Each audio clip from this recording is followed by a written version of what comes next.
Good evening, everyone. As I stand here today, I couldn't be more proud of this organization, and I know that I'm not alone. I know that there are people all over this community that are so proud of all the things we did throughout the process of trying to mitigate this circumstance, which could have been a very tragic event for our community.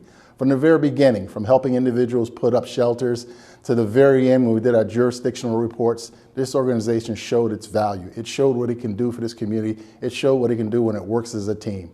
I want to say thank you. I want to say thank you to every aspect of our organization for all the things we did to show that we're prepared, to show that our plans are effective, to show that we continue to provide a great service to this community.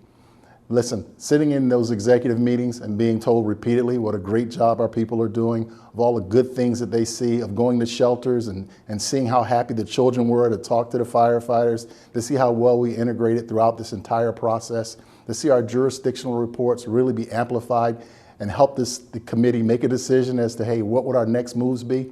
It was tremendous. We should all be very proud of this great organization. Thank you and have a good night.